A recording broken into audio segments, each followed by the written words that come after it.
I'm Nick Teberger, and this session is going to be a presentation about the Social and Cultural Informatics platform. Before I begin, I want to pay our respects to the Woiwurrung people and to their elders past and present whose lands we work on.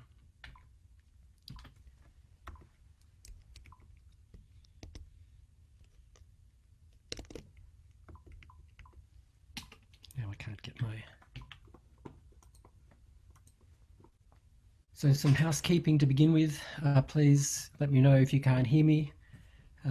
Try and keep your video and audio off. You can send some messages via chat if you've got, and we'll have question time at the end.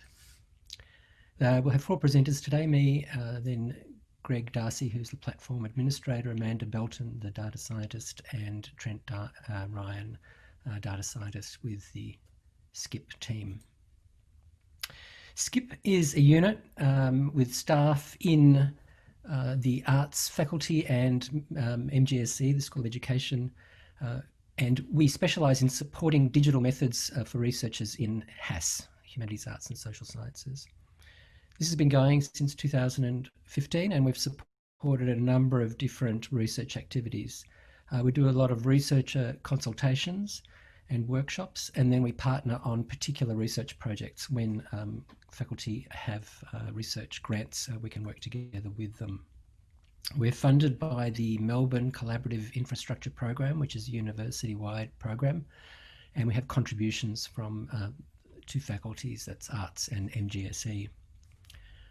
Normally we offer around 10 hours of free consultation time to anybody who requests it. And we provide advice on tools or methods, and we do a lot of work on support for funding applications.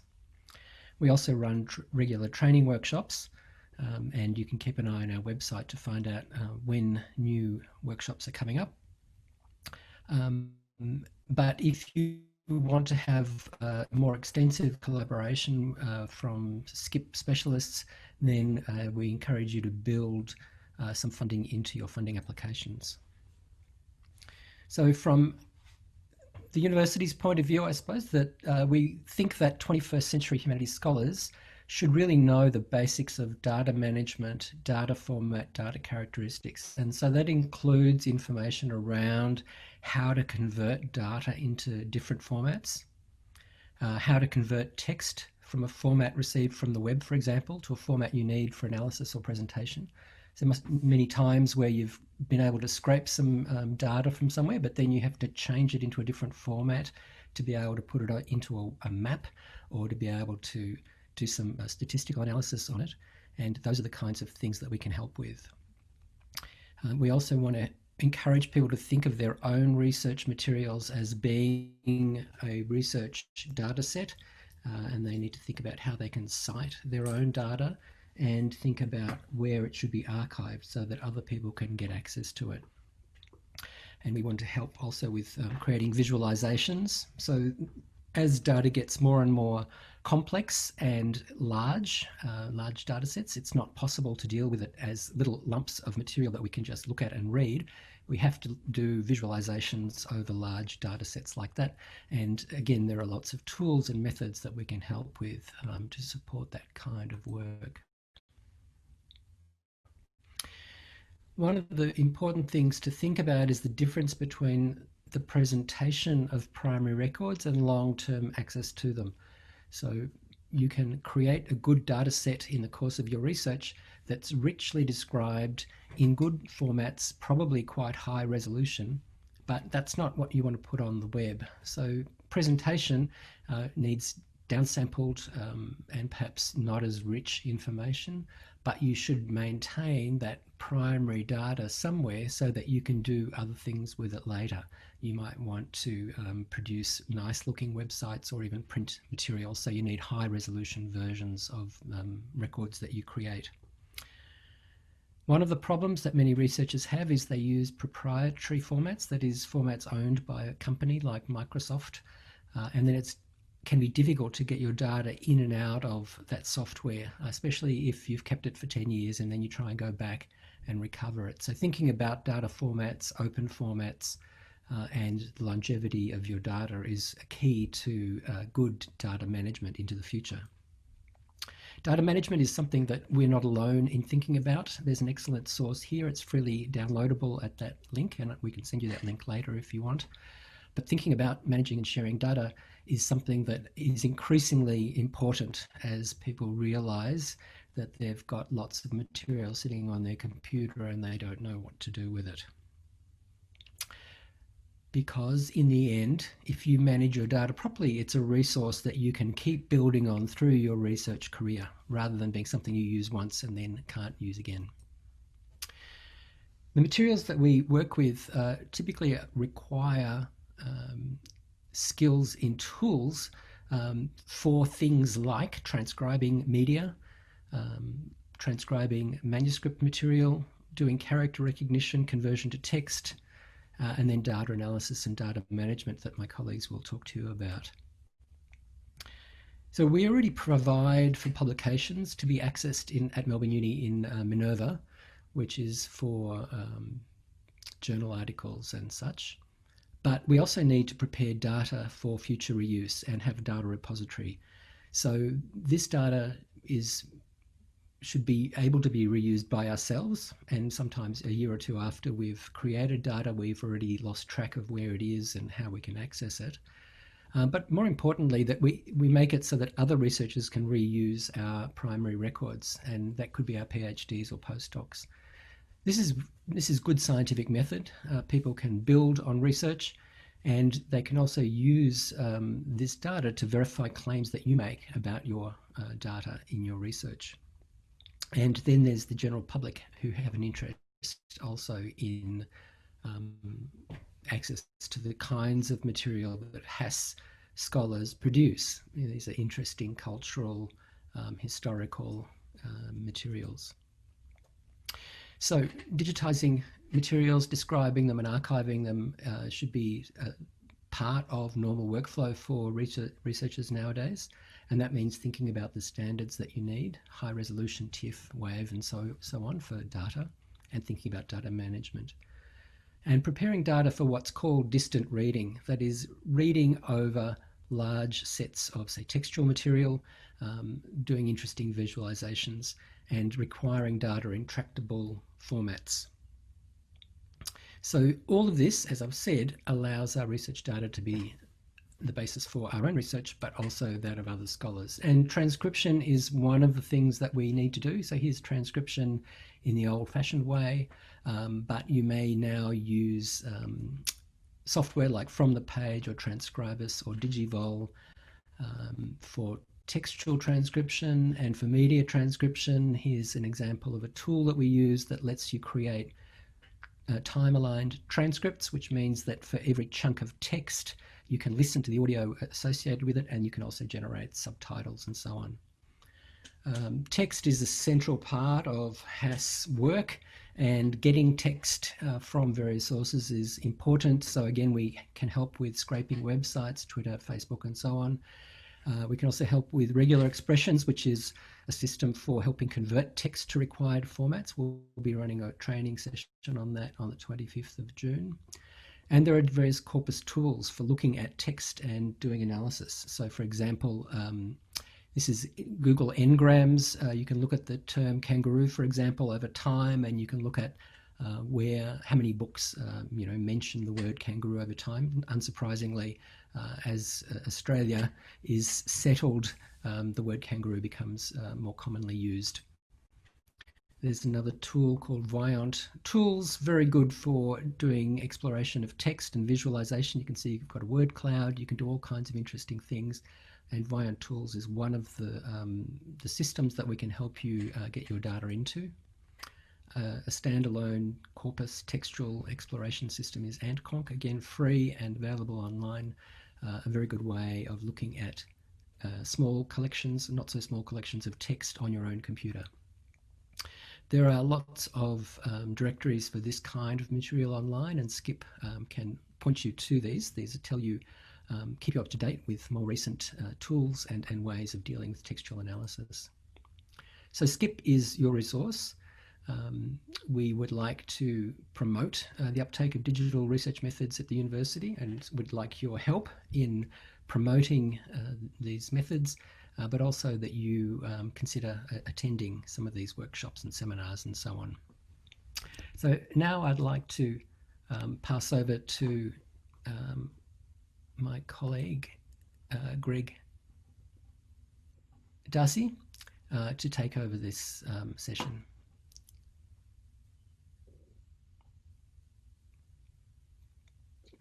Thank you, Nick. Good morning, everyone. I think it's still morning. We're going to sort of go through a few different elements each. What I wanted to talk about is really picking up on, I think, some of the really important points that Nick raises. My colleagues, Trent and Amanda, I think are going to talk in a little bit more depth around some of the digital research methods, that kind of thing. I thought what I might do is kind of look at a couple of the projects that I've been involved with, sort of probably from the point of view of a case study, and look at it very much from the point of view of working with data.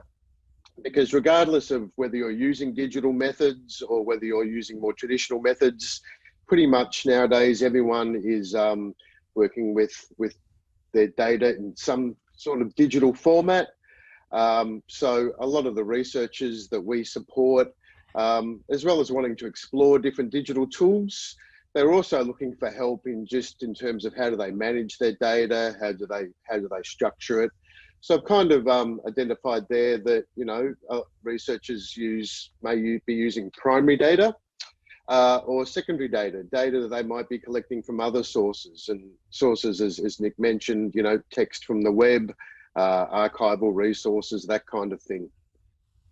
So very much a large part of what we do is work closely with researchers in terms of data management, and pretty much how to sort of acquire, especially if we think about secondary data, how they might acquire raw data, but then get that into a suitable format that's then ready for analysis. Often this might mean cleaning out data, fixing errors, removing null values, or restructuring the data into a format that's more suitable for analysis. So yeah, I thought I'd just sort of take a bit of a step through a couple of the projects that I've been involved with, and kind of look at, I suppose, some of the data challenges and the types of data that those projects used. So the first project here was a couple of years ago. It was an ARC project, Art, Precincts and Cultural Participation in Networked Public Space. Very much this project team was really interested in exploring how people engage with technology in these new public spaces.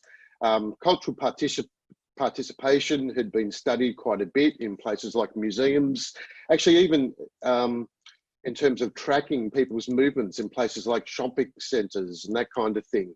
You know, that sort of technology and methods had been pretty well established, but in these large open cultural spaces, the research team realised that there was less known about that.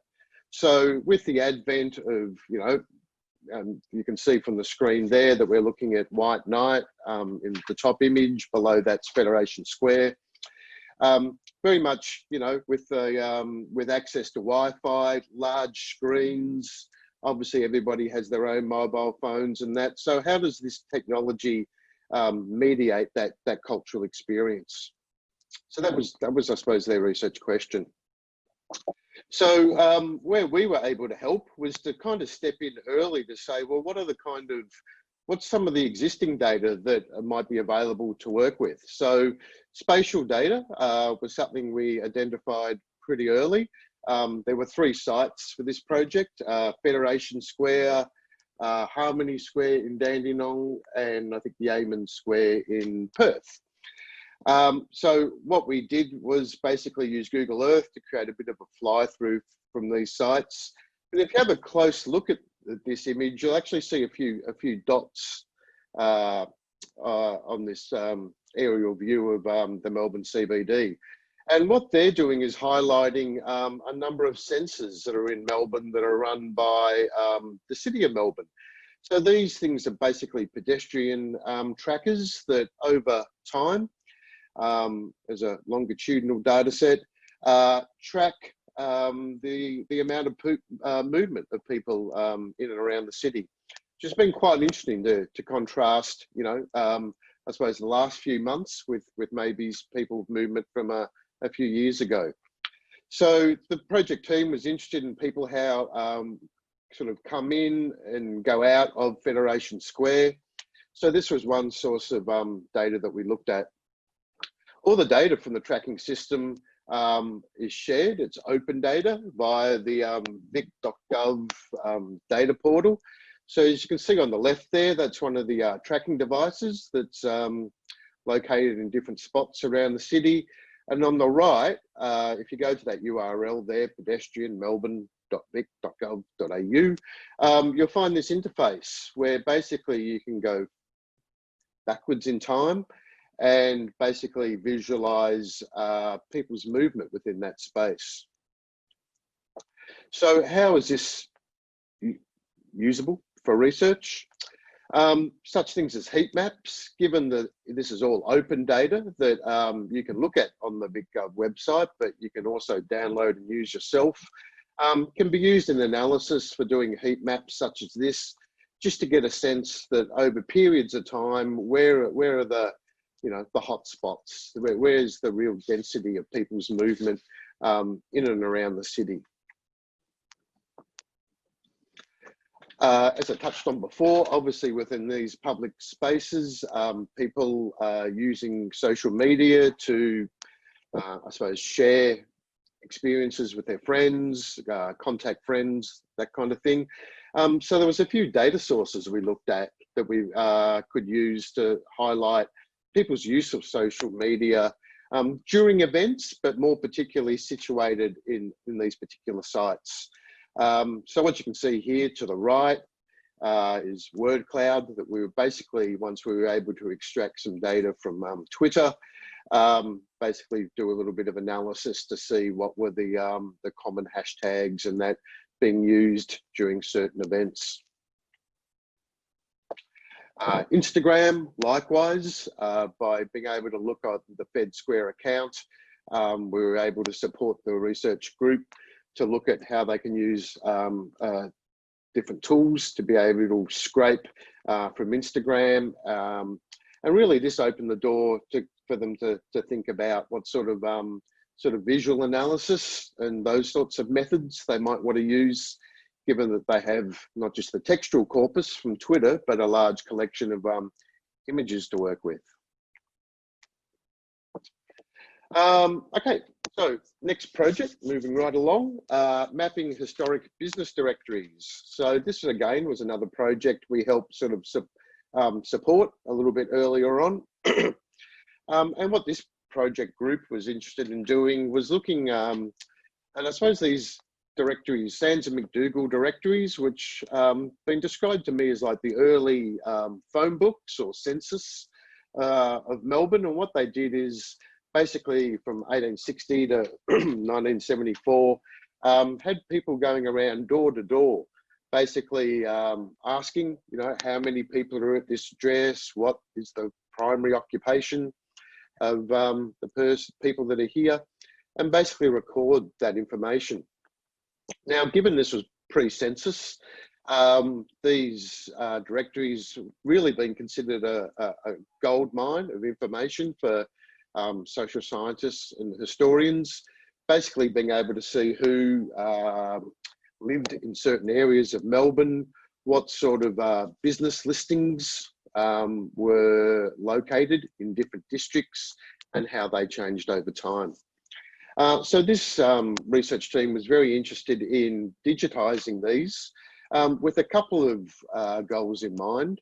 The first really being just to make them available. A lot of these directories, there's a few in the Baillieu Library, but they're also collected in State Library of Victoria and National Library.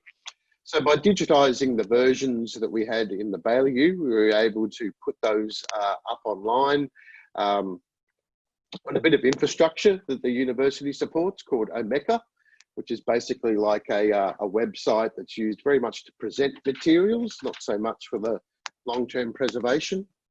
And researchers were able to then go and look at these digitized documents as PDFs. But one of the things that really excited the team was that the digitization project also created another file.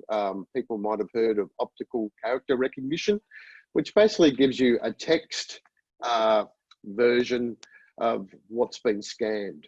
And I suppose in terms of really cutting edge digital methods in digital humanities, what researchers were looking at was using different computational methods to do named place and named entity recognition of that text. So basically using a computer to read the text and identify, yes, that's a place name. Yes, that looks like a person name. And especially with the place names, to be able to identify a place and then maybe do some further analysis to insert some geospatial coordinates, excuse me, along with that place. So where that led us was to be able to, this wasn't a data set we created ourselves, it was created through one of the Victorian government departments. But basically what we're looking at now, I suppose, is I think it's about 160,000 data points from 3 of the directories. So what I did was take that data set into some software called Tableau, which we've done some training with in the past. And basically, as you can see to the right there, there's a long list of columns. Under that, there's a category called bus type, which is really business type, which really is, there's not much processing or analysis here.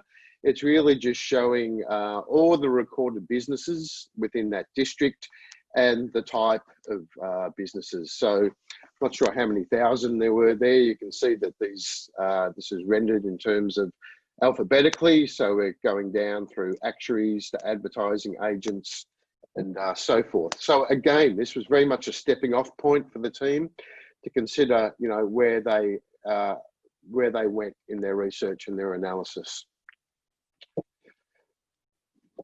So, you know, that's about all. They're the projects I wanted to look at. So we kind of, coming back to Nick's opening presentation, you know, we looked at social media data. So a lot of that was textual analysis and images. We also looked at the digitization of historical records. So a lot of the support that we've given in the past is around all these issues of data management, how to describe your data, where to store your data, working with open data, where to start with that type of thing, and ultimately getting that data into a state that it's suitable for further analysis or visualization. I think Trent will touch on some of the workshops that we've got planned for second semester. Many of these may focus on a specific tool or method, but we're also looking at rolling out some programs a bit more with a bit more of a broader focus in terms of managing that data, be it for a certain project, or what we find is working with research groups. They've obviously got projects that continue to build on each other. So as that data mounts, as Nick says, it's not a great position to realise that all the data is just on one person's laptop. What is the best way to sort of look at preserving that in such a way that it's reusable, can be built on, and preserved for the future? Sorry about that. That's it for me. I might pass over to Trent now. I think Trent's after me.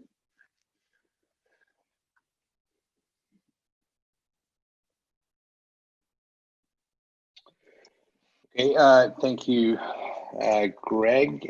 Hi, everyone. So I just wanted to basically go over some of the things that both Nick and Greg have already mentioned, which I also think Amanda is going to be talking about as well. But I wanted to kind of direct you to the SCIP website to begin with. If you just go to skip.unimel.edu.au and click on About SCIP, you'll see a kind of list of our, what we've listed as our expertise. And I just wanted to kind of start talking about, in more detail about what it is that we offer, because sometimes these terms tend to be confusing. You'll notice that we have our expertise listed in 4 categories: so research methodology, data analysis, collaborations, and software support. And I just want to briefly go over what we mean by each one of those. So as a HAS researcher, obviously digital humanities and the social sciences, we get a wide range of methodology or people interested in different types of methodology.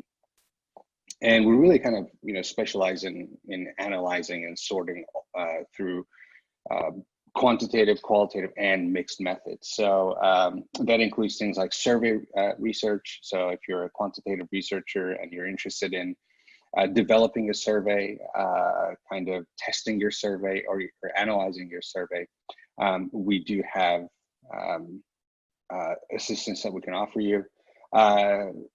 That also includes kind of computational, what's commonly termed computational social science methods. So if you're very much into the computational aspect of social science, then that's also something that we can assist you with. On the digital humanities side, like Nick and Greg mentioned, and which we'll get to down here in the data analysis section, we also offer a lot of support when it comes to mixed methods, because the line between qualitative and quantitative research is really kind of blurred and fuzzy. So in terms of the research methodology, we offer kind of total support when it comes to that, but specifically in terms of the data analysis support that we provide, like Greg mentioned, that includes a lot of data management and storage, data cleaning, wrangling, data visualization, both static, interactive, things such as geospatial data, animations, and VR.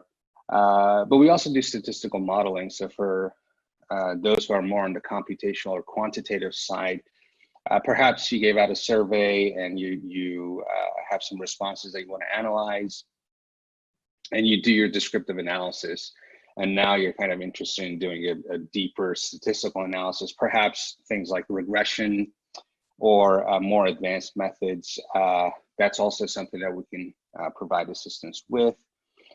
Text mining, so anything from the web scraping aspect of it, collecting the data, cleaning it, getting it into a format that is useful for the analysis that you're doing, and then doing both descriptive and statistical analysis of the text, including things like semantic analysis and topic modeling as well.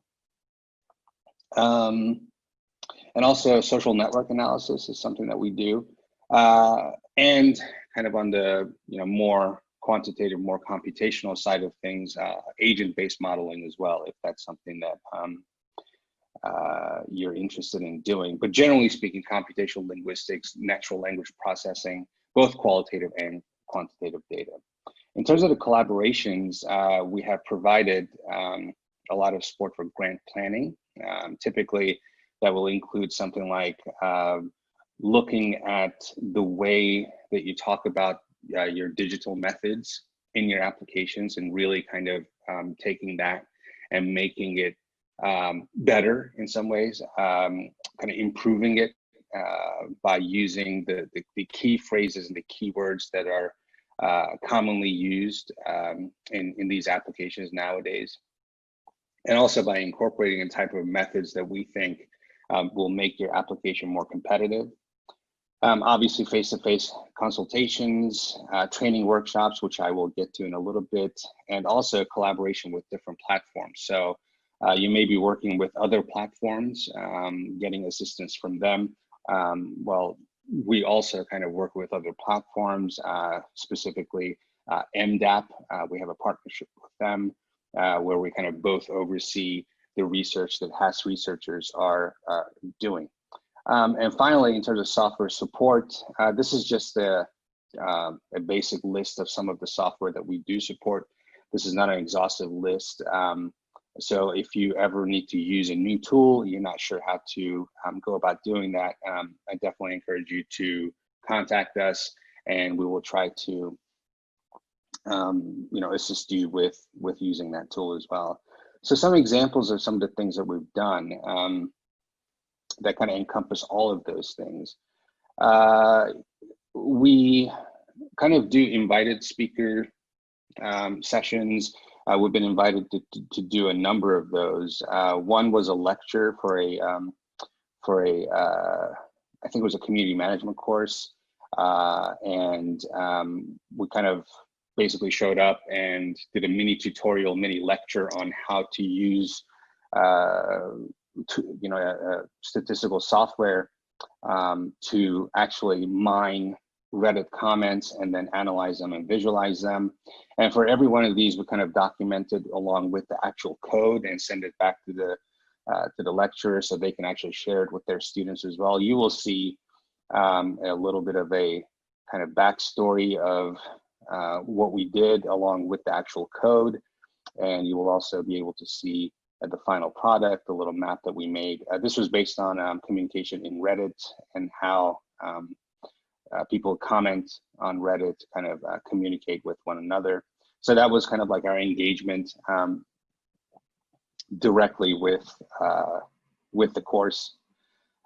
We also do, and we're in the process of launching a new workshop series, and what we're trying to do is kind of incorporate research methods, statistical methods, visualization with kind of current affairs type thing. So, HAS researchers are interested in social and historical and current affairs, essentially. And so we try to kind of take examples of what's going on and find data sets, usually open data, and kind of write these tutorials where in the process you get to learn a new tool.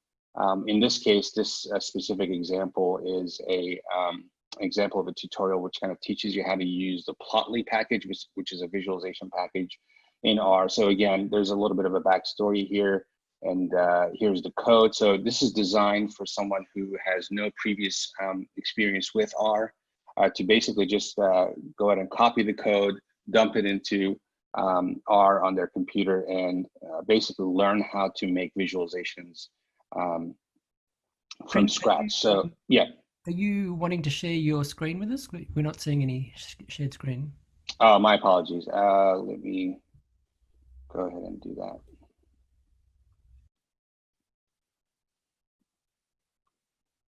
Sorry about that.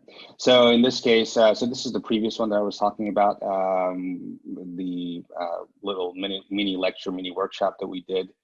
And this is one example of the type of tutorial materials that we're, or training materials that we're creating.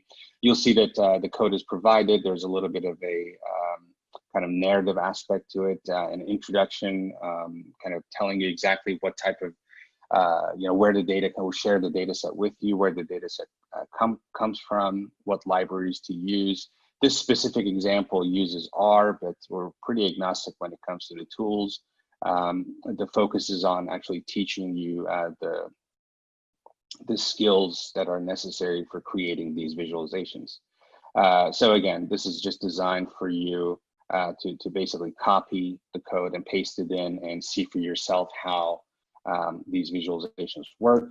And the idea is that hopefully you will then be able to use your own data set to create this type of thing. Again, we're launching this new training series soon. I think we have a launch date of July 1st. So once we do that, we will be sharing these links and videos with you. Another example is one that will be released soon for the Researcher Connect series. Very similar, again, this is just a tutorial kind of showing you how to create an interactive map. Just reload this, an interactive map of, in this case, COVID-19 transmission. Again, you can think of this as a mapping exercise for any type of data that has a time varying geospatial component. Another example of the type of engagement that we do is, again, kind of goes back to the guest lecture series. This is a guest lecture on open data that we did for the social science research seminar, I believe it was. And they requested that we come in and talk about open data. So we basically went in there and talked about, what open data is, how it works, who uses it, why you should consider using it, and what some of the resources for open data are. So again, on the engagement side, we're always looking for opportunities to go in and either do a panel or a guest lecture in your classes, talking to your students, your graduate or undergraduate students, and sharing some of the open data, some of the kind of the HAS related research with you. Here is one example of a project that we recently worked on, me along with Amanda, with one of the researchers from MGSC. They had time-varying geospatial data, and they wanted to visualize this data, animated essentially, to see the proliferation of, in this case, school programs. And what we did was that we created an interactive map, which is something that we do. But in addition to that, we kind of created this cool little, this panel up here that allowed us to animate the data over time. So then we were able to kind of, visually show the proliferation of these schools over time from 1971 to 2020. Again, if you have a time varying, a data set with a time variable and geospatial data, even, something like city and state name, this is something that's kind of becoming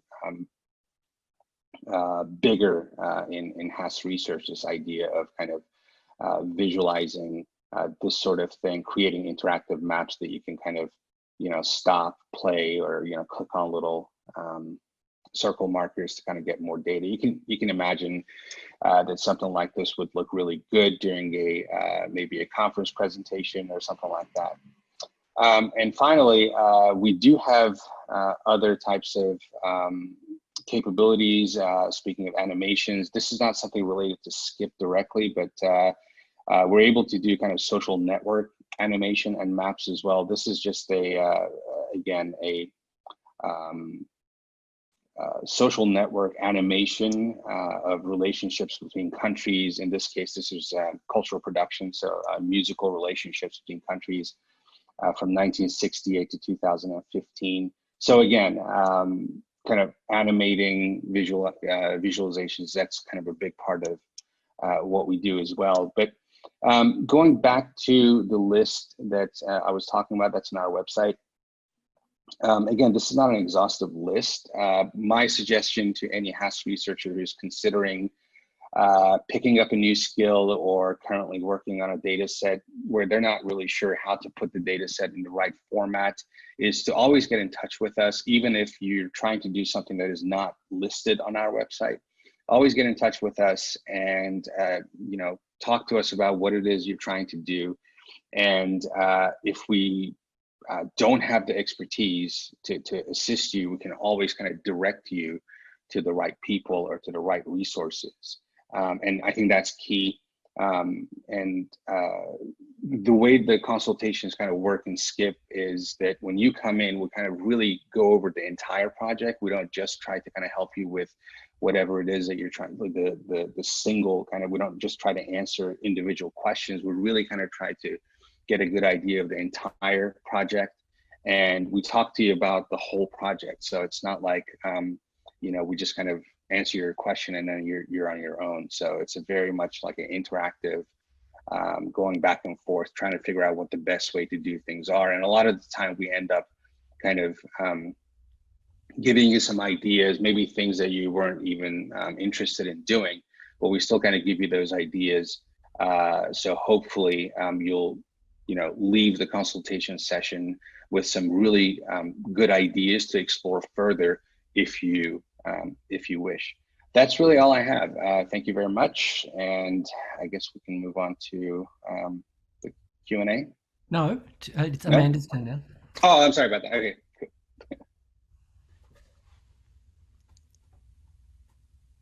Thanks, Amanda.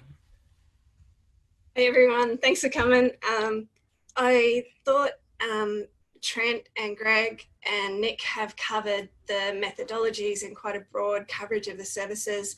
So what I'd like to do is take a bit of a deeper dive, and I'm hoping you can see my screen.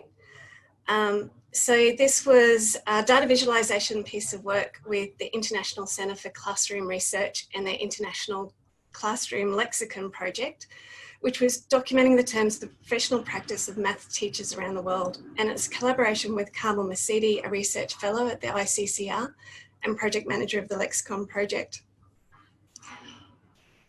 Let me just refresh that. So Carmel had these lexicon terms, and we played a little with how to represent that. The idea is that understanding how a visual system works so we can process things pre-attentively. These animated GIFs are using flora, in this case a wattle tree, to signify the language. This is the Australian dictionary. While you can still focus on that single term, encouraging in this case, and the visualization contextualizes it as a dictionary entry by having the previous and subsequent term that then fade away. The format I'm showing is the animated GIF. So the idea is these are shareable bite-sized chunks of the research. Animated GIFs share well over social media platforms like Twitter and Facebook and TikTok. You know, the ways that you can take a small bite of your research and share that and invite people into your data. We took an iterative approach, so working with the different different forms of the visualization, and also played with the interactive visualization. So these are the Australian terms. It's interactive, you can roll over them and see more about the term. These terms are categorized, and so you can dive in a bit deeper into a category and see the term. The animated GIFs are great. They play with repetition with adaptation and these different permutations of repeated refrain that let our eyes get used to the new information we're presenting, and the variations are conveying new information each time. The toolset was Python for the data wrangling, After Effects for the flora movement design, and PowerPoint for the text content and movement. And through the collaboration, we landed on these tools, and particularly PowerPoint, so that Carmel can change the text as the research is evolving until the book is published and finalised. If you'd like to hear more, Carmel and I are going to record a Zoom chat about the collaboration as well, about the process and the visualizations we created together. But I'd like to now throw back to Nick and also encourage you to post any questions that we can answer.